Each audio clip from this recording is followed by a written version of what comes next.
Mula pagkabata, natuto na si Hassan, isang binatang Indian, ng sining ng pagluluto mula sa kanyang ina. Si Hassan ay biniyayaan ng pambihirang talento at maituturing na henyo sa pagluluto. Sa isang tikim lang ng pampalasa, kaya na niyang makabuo ng isang kumpletong putahe. Kaya pa nga niyang lumikha ng napakaraming iba't ibang lasa para sa kanyang mga niluto, ngunit sa gabing iyon na puno ng trahedya. Malupit na kinuha ng mga panatiko ang kanyang ina, ang taong nagsilbing gabay at nagbukas ng pinto para kay Hassan sa mahiwagang mundo ng pagluluto. Ang pangyayaring ito kaya ang magiging sugat sa kanyang puso na magpapahirap kay Hassan habang buhay. O ang apoy na nagtutulak sa iyo na bumangon ng malakas na may pambihirang lakas. Gustuhin mo man o hindi, bawat pagtatagpo ay isang mahiwagang pag-aayos ng universo. 20 taon na ang lumipas, sa isang paglalakbay sa Europa, biglang nawalan ng preno ang sasakyan ng pamilya ni Hassan. Mabilis na bumaba patungo sa bangin sa sandali ng malapit na panganib. Sa kabutihang palad, huminto ang sasakyan sa tamang oras, at isang babae na nagngangalang Marguerite ang lumitaw upang tulungan sila. Dahil sa tadhana na ito, nagsimulang magbukas ang buhay ni Hassan ng isang bagong kabanata. Nang umalis si Hassan at ang kanyang pamilya sa Europa upang maghanap ng paraan upang magsimula ng negosyo. Ipinakilala ni Hassan ang kanyang sarili sa ticket inspector bilang isang kusinero. Ang kanyang pamilya ay nagpatakbo ng restaurant sa India sa loob ng maraming taon. At ngayon ay nais nilang lumipat sa isang bansang Europeo, upang magsimula ng bagong buhay. Ang paaralang pinag-aralan ni Hassan para maging isang profesional na kusinero ay walang iba kundi ang restaurant ng kanilang pamilya sa Mumbai. Ang gurong nagturo kay Hassan magluto ay walang iba, kundi ang kanyang sariling ina. Isa siyang dalubhasa sa paggamit ng mga pampalasa, itinuro sa kanya ng kanyang ina kung paano damhin ang mga lasa. Sa pamamagitan ng mga aral na puno ng lalim gaya ng pagtikim sa mga sea urchin. Isang uri ng hayop na may maalat na lasa at mahirap paamuhin. Katulad ng buhay na may mga bahaging matinik at marahas, minsan niyang ipinayo sa iyo na para maging isang mahusay na kusinero. Dapat alam ang pagkatay, ibig sabihin ay masterin ang sangkap at bigyang buhay ang pagkain. Higit sa lahat ay ang kakayahang tumikim ng pagkain, na siyang pagtatagpo ng damdamin at lasa.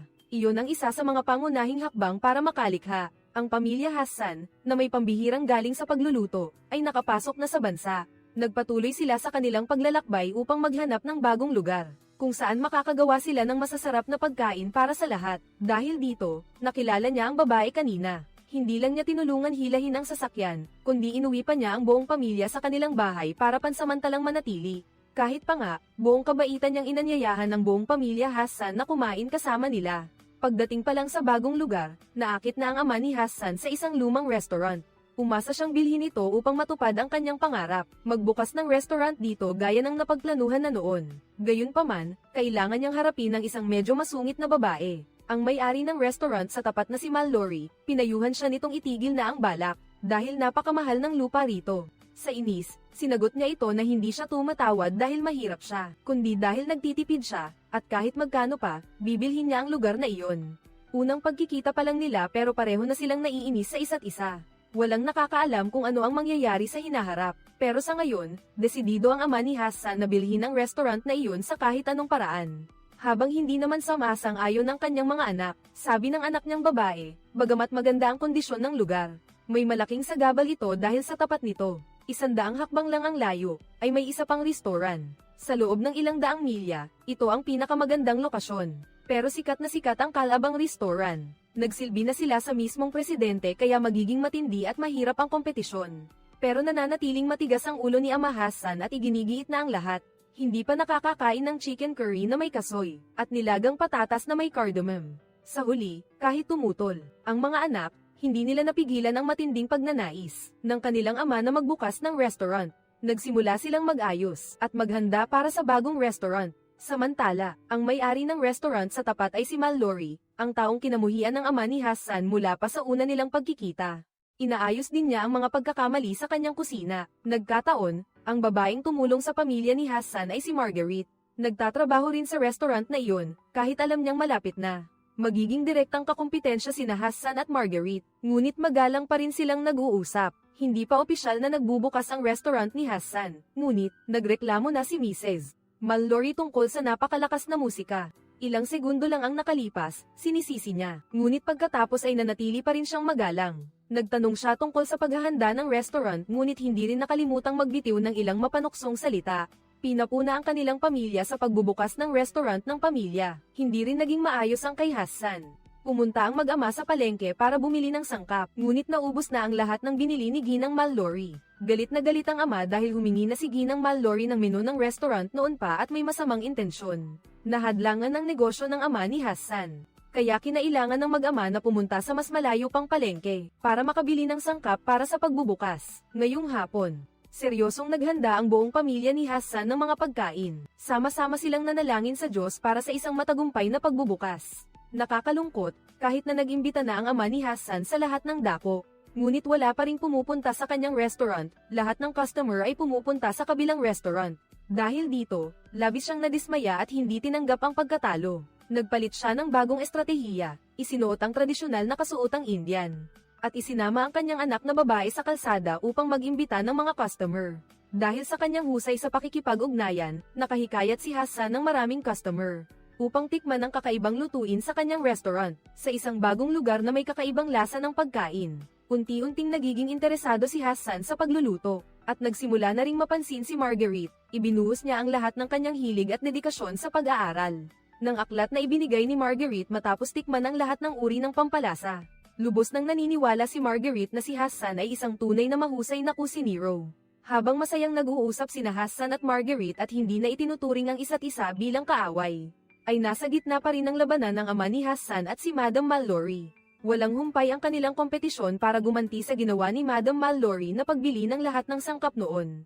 Sa pagkakataong ito, ginamit din ng ama ni Hassan ang parehong taktika matapos suhulan ang kusinero ng kabilang panig at malaman ang menu ng kanilang restaurant. Binili niya ang lahat ng sangkap kaya ang restaurant ni Ginang Mallory ay napilitang gumamit ng ibang sangkap. Nang malaman ito, hindi sumang-ayon si Hassan sa ginawa ng kanyang ama. Dinala niya ang pagkain na niluto niya upang humingi ng tawad. Pagkatapos matikman ang pagkain na ginawa ni Hassan, si Ginang Mallory ay biglang itinapon ang lahat sa basurahan. Ngunit walang nakakaalam na mula sa sandaling iyon, nagsimula siyang matakot dahil napagtanto niya na si Hassan ay isang napakatalentadong chef.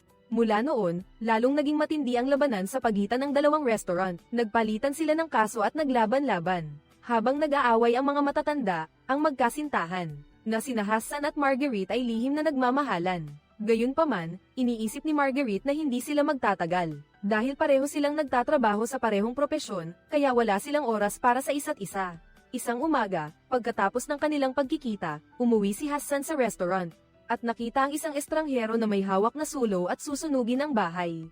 Sumigaw siya ng sunog, at tumakbo para kumuha ng tubig, ngunit sinunog ng estranghero ang kanyang dalawang kamay. Napaso ang mga kamay ni Hassan, at ang buong pamilya ay nagmamadaling apulahin ang lumalaganap na apoy. Habang si Hassan ay walang magawa kundi tingnan ang kanyang mga nasugatang kamay. Nasaksihan ni Ginang Mallory ang buong pangyayari mula sa kabilang kalye. Tinipon niya ang lahat ng kanyang mga kusinero para sa isang pagpupulong. Pinaghihinalaan niya na ang panununog ay ginawa ng kanyang sariling mga kusinero. Bagaman mayroon silang kompetisyon sa kanyang restaurant, palagi siyang nananatili sa matuwid na prinsipyo ng negosyo. Kaya, agad na tinanggal ni Mallory ang head chef at pagkatapos ay humingi ng paumanhin para sa ginawa ng kanyang empleyado. Siya mismo ang naglinis ng nasunog na pader ng restaurant sa kabilang kalye. Sa puntong ito, hindi na naramdaman ni Hassan ang pagkamuhi sa kanyang kalaban. Dinala niya ang payong para hindi mabasa ang babae sa ulan. Nang makita ang mabuting kalooban ng kapitbahay, ang kilos na iyon ay nagparamdam hindi lamang kay Hassan kundi pati na rin sa buong pamilya ni Hassan. Ang pagnanais na tabyusin ang pagkakamali na ginawa ng kanilang chef. Inalok ni Hassan na gumawa ng omelette para kay Ginang Mallory, para matikman niya at sana ay makilala ang kanyang talento. Dahil sinabi ni Marguerite na kung matitikman lang ni Mallory ang omelette, sapat na iyon upang malaman kung ang chef ay may talento o wala. Ngunit sa ngayon, kailangan niya ang tulong ng babae sa pagbasag ng itlog. Dahil sugatan ang kanyang mga kamay matapos ang insidenteng iyon, tinikman niya ang pagkain ayon sa turo ni Hassan at dahan-daang ginamit ang kutsilyo at tinidor para lasapin ito. Muli siyang namangha sa napakasarap na lasa na nilikha ni Hassan. Ang kanyang nilutong itlog at maging ang kalapati na nauna niyang inihain ay may sariling katangian malinamnam, sariwa, at may bahagyang anghang sa dila, isang lasang nangangailangan ng mahabang panahon ng pag-aaral. Bago makuha, ipinahayag ni Hassan ang kanyang kagustuhang maging katuwang ni Bibi Mallory. Ngunit para mangyari iyon, kailangan niya ang pahintulot ng kanyang ama. Siyempre, mariing tumanggi si Padre Hassan sa determinasyon ng kanyang anak. Nagalit lang si Padre Hassan kay Ginang Mallory dahil inakala niyang nililinlang at nilalason nito ang kanyang anak. Nagpatuloy ang dalawa sa pagtatalo at pagtatalunan tungkol sa konsepto ng klasikong paaralan sa pagluluto. Dahil sa pagod sa walang katapusang pagtatalo ng dalawang matatanda, sinubukan ni Hassan na umalis sakay ng bisikleta habang nakabenda pa ang kanyang mga kamay. Nang bumalik siya, nakita niya si Ginang Mallory na nakaupo ng tahimik mag-isa sa restaurant. Tahimik niyang sinabi na hinihintay niya kung sino ang mauuna, si Hassan o ang kamatayan. Ang pahayag na iyon ay nagpagulo kay Hassan, kaya hinanap niya si Marguerite para magtapat at ikinwento niya rito na inalok siya ni Ginang Mallory na magtrabaho sa restaurant nito, matapos nitong matikman ang niluto niyang itlog. Akala niya ay matutuwa ito, ngunit taliwas sa inaasahan niya. Naging kakaiba ang reaksyon ni Marguerite. Inakala nitong matagal na itong pinlano ni Hassan, at sadyang gumawa siya ng sikretong recipe, para lang makuha ang layuning makatrabaho si Ginang Mallory. Natigilan si Hassan, pakiramdam niya ay pinagbibintangan siya nito. Marahil ay natatakot si Marguerite na maging chef si Hassan at agawin ang posisyon na pinagsikapan niyang abutin. Nagsimulang maging awkward at tensyonado ang pagitan nila. Nilapitan siya ni Hassan at humingi ng basbas mula sa babaeng gusto niya, habang ipinapakita naman niya ang kanyang inggit at selos. Pareho silang chef na nagsisikap na maabot ang tuktok, ngunit ang panalo o talo ay hindi lang tungkol sa kung sino ang mas mahusay. Dahil mula pa sa simula, hindi kailanman inisip ni Hassan na makipagkumpetensya sa sinuman. Gusto niya siya, ngunit tila ang nararamdaman niya para sa kanya ay hindi gaanong malalim. Kaya naman, si Padre Hassan, na nakita si Ginang Mallory na matigas pa ring naghihintay ng kanyang pahintulot, ay nag-isip ng malalim at nagpasya siyang pumayag. Napayagan ng kanyang anak na magtrabaho sa restaurant ni Ginang Mallory. Nag-usap silang dalawa at inamin ni Ginang Mallory na gusto niya si Hassan. Dahil gusto niyang makahanap ng isa pang bituin para sa kanyang sarili. Ngunit higit sa lahat, gusto niyang bigyan si Hassan ng hagdan upang makapasok sa mundo. Si Hassan ay may talento at karapat-dapat sa pinakamagandang pagkakataon. Dahil sa pagmamahal sa kanyang anak, pumayag si Padre Hassan, ngunit hindi rin niya nakalimutan. Matapos pag-usapan ang sahod ng kanyang anak dito, narinig ni Hassan ang halagang matatanggap niya, at agad itong sinang-ayunan. Kinabukasan ng maaga, pumunta siya sa kabilang restaurant at sinimulan ang kanyang trabaho. Bagamat isa siyang propesyonal na chef, dahil bago siya sa lugar at kasama ang babaeng kanyang gusto, hindi niya mailabas ng lubos ang kanyang galing. Si Marguerite naman ay ilag din sa pagtatrabaho kasama si Hassan. Gaya ng dati, tinikman ni Madam Mallory ang niluto ni Hassan ngayong araw. Ngunit napansin niyang nagbago na ang lasa nito. Nagdagdag siya ng kaunting pampalasa para bumango ang sarsa, at nilagyan ng cilantro para magmukhang sariwa. Binago niya ang recipe na pinanatili sa loob ng 200 taon, para makalikha ng mas bago at kakaibang lasa. Marahil ito ang matagumpay na nakakumbinsi kay Ginang Mallory. Nang magsilbi para sa ministro, hiniling niya na si Hassan lang ang humawak sa espesyal na putahe na pinalamang kalapati sa mushroom sauce, na umani ng napakaraming papuri mula sa mga opisyal. Mga panauhin sa piging noong gabing iyon mula nang lumipat si Hassan sa bagong trabaho. Lalong naging malapit ang ugnayan ng ama ni Hassan at ni Ginang Mallory. Wala na silang matitinding pagtatalo gaya ng dati. At naging napakabait din niya sa lahat ng miyembro ng pamilya ng ama ni Hassan. Dahil dito, hinikayat siya ng mga anak na ituloy ang relasyon sa kanya, subalit pakiramdam niya ay matanda na siya. Gayunpaman, hindi siya lumayo at pinanatili pa rin ang kanilang pagiging malapit. Kapwa silang naghintay at mahigpit na nagyakap nang mabalitaan nilang nakakuha ng 2 Mike Halen star ang restaurant. Magayakap ng mahigpit ang magkaparehang sina Hassan at Maguire upang ipagdiwang ang kanilang walang humpay na pagsisikap. Ang titulong Mike Halen ay isang tagumpay na pinapangarap ng sinumang nasa industriya ng pagkain. Ito ay pagkilala sa tuloy-tuloy na pagpupursige ng mga chef. Kaya naman, lahat ay nagagalak sa napakagandang tagumpay na ito. Sa loob ng 30 taon, isang bituin lang ang mayroon ng restaurant, ngunit sa loob lamang ng 1 taon, natulungan ni Hassan ang restaurant na makakuha ng 2 bituin, at dahil doon, nagsimulang pag-agawan ang talento ni Hassan. Nakatanggap si Hassan ng imbitasyon mula sa isang tanyag na restaurant sa Paris. At napilitan siyang magpaalam sa lahat. Nalungkot at nanghinayang ang lahat sa pag-alis ni Hassan. Ngunit higit sa lahat, nauunawaan nila na mas magiging matagumpay pa siya. Sa kanyang bagong paglalakbay, narating ni Hassan ang pinakamataas na antas sa mundo ng pagluluto. Sa prestihiyosong restaurant, ang pagluluto para sa kanya ay hindi na lamang isang sining, kundi naging isang larangan ng agham kung saan maaari siyang magbago at lumikha. Mula sa pinakasimpleng sangkap at pampalasa, ang pagiging malikhain na iyon ang nagtulak kay Hassan upang maging isang sikat na chef sa buong mundo. Ang kanyang reputasyon ay patuloy na pinupuri ng media, na nagbigay ng labis na pagmamalaki sa kanyang pamilya, nang sa isang pagluluto ay aksidente niyang nakita ang pagkaing sea urchin. Iyon ay pagkain mula sa kanyang pagkabata na dati niyang natikman at naramdaman ang lasa. Dahil dito, nakaramdam siya ng matinding emosyon, mas nang ulila at mas nakaramdam ng kalungkutan kaysa dati. Ang makitang kumakain ang kanyang katrabaho ng baon na luto ng asawa nito ay nagpaiyak kay Hassan dahil sa inggit at lungkot. Kahit may pagdiriwang, tahimik siyang umalis ng mag-isa nang walang mga kaibigan o kapamilyang kasama. Sa kanilang bayan, labis na namumulila rin ang ama ni Hassan sa kanyang anak. Gusto niyang ikwento sa anak ang mga nangyayari sa bahay at sa restoran. Patuloy pa rin ang kanyang negosyo, at masaya siya kasama si Ginang Mallory. Ngunit wala na siyang magagawa pa dahil ang kanyang anak ay nasa tuktok ng tagumpay. At iyon ang gusto niya. Para naman kay Hassan, sa ibang bansa, ramdam niya ang kalungkutan. Gusto niyang bumalik sa mga hapunan ng pamilya, kasama ang mga mahal niya sa buhay. Kaya, pinili ni Hassan na bumalik. Ang unang ginawa ni Hassan pagbalik niya ay bisitahin ang babaeng mahal niya pagkatapos ng maraming taon.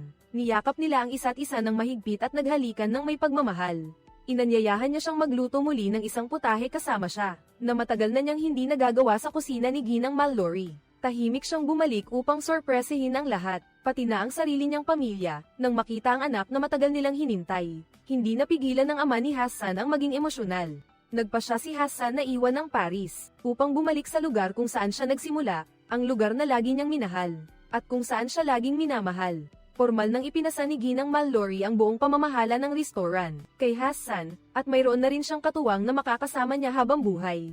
Sa sandaling iyon, nang tumunog ang telepono para ipaalam ang ikatlong Mike Halen star, agad itong pinatay ni Hassan. Ipinahayag niya na ang ikatlong bituin na iyon ay makukuha niya kasama ang lahat dito. Lahat ay masaya at nagkakaisa, at lumipat sila sa kabilang restaurant para ipagpatuloy ang pagdiriwang.